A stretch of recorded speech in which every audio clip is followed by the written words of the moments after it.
Hello, thank you for watching. Now, we want to discuss the event flow, the all-important event flow and content. And to discuss this, I have a very good partner, a very good friend, Chigo Compere. Hi, Chigo. Hi, Toby. Pleasure to be here. Are you a compere? Are you a comedian? I'm a compere. Okay, what's the difference for people? What's the difference? Okay, so I always tell people that a compere is, what people call MC. But I just feel that MC is a rather pedestrian word to use to describe international me. For comedian, now a comedian is someone who cracks jokes, basically. And judging by what Nigerians need for their event, or I don't know, globally, and a comedian is part of the event, is an element on the event flow. So we do something and then we call a comedian, he cracks a joke like that. Stand up, come and just, it's an interlude, There are different kinds of comedians though, but a compere is someone that can hold an event together. You don't get carried away, even if you're cracking a joke, because you have funny compares like moi. You do not allow yourself, you don't lose yourself and then elongate the time, which is kind of like a mistake we make. Though, you can't blame people. Some crowds can be quite stiff and tough. You want to really get them to loosen up before you continue. So stuff like that, those are the differences. A comedian is someone who cracks jokes. That is the work, that is their work. But a compere holds the flow of the event together. You take it from wherever we can, up there to the peak, and then you bring it down again. So like a pilot. Do you think it should be the same person, or you think it depends on the type of event? It depends on the type of event, it depends on budget, it depends on time.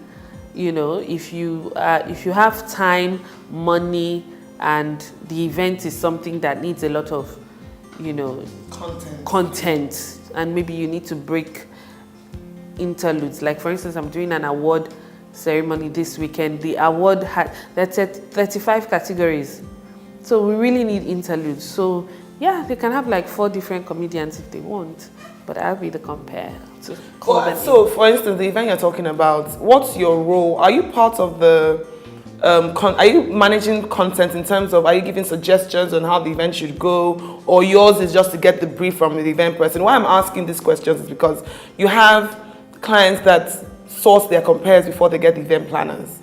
That you have clients that before they get the event planners, which we'll address at some point, because you should get the event planner first, typically. But let's assume they haven't and they decide, oh, I love Chigo, or I love this other MC or comedian.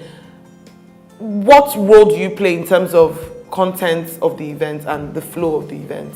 First of all, I must say that the content of an event is very important. Without the content, there's no event. No matter who you hire, even if it's a comedian, he can only tell so many jokes, really, especially if it's not a show.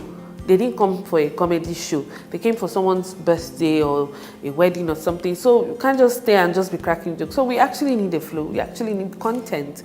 And the more the content, the better will I say, talent of the event compere or host or comedian or whoever, it comes out. Now, the role that personally I play, no matter what, I still try to put a little drama or put some content in there. Some people don't want that at all. They want their event bland, maybe because they haven't seen it done elsewhere, or maybe that's just their vision. I always ask, what's your vision for this event? So usually content comes either from the person. Some people are creative, some clients are creative. This is what I want. When I fall from the balloon, let people cry. Then after they cry, the angels will come out. People want all that. If you meet a creative client, wow, great. The best you can do is help them to tweak. And then maybe if things go wrong, because you understand what they wanted from the beginning, then you can help to cover up. But when you meet a client that doesn't even know, or a planner, sometimes planners they need ideas. And that's why I like working with you, because you always have so many ideas. You just make me feel like. By the time I'm through and everyone is celebrating, like, this went very well, I'm like, actually, Toby, brought a lot of ideas. So the more ideas there are for content, the better that event, the better the experience. It's not just to sit down. I've attended some events where people just sit down.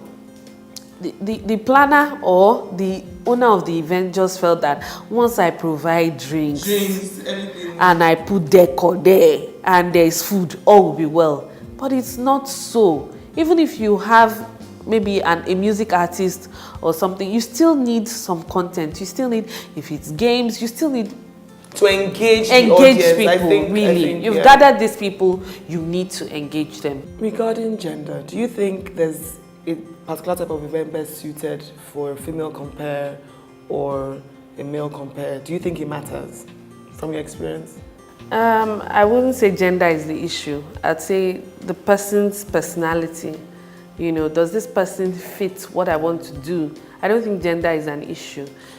But I know that personally from experience, clients, sometimes for events that I think a particular female compare is best suited, and I know personality, style, event flow, everything works, but they're just a bit petrified of using a female. Yeah, maybe because they don't know.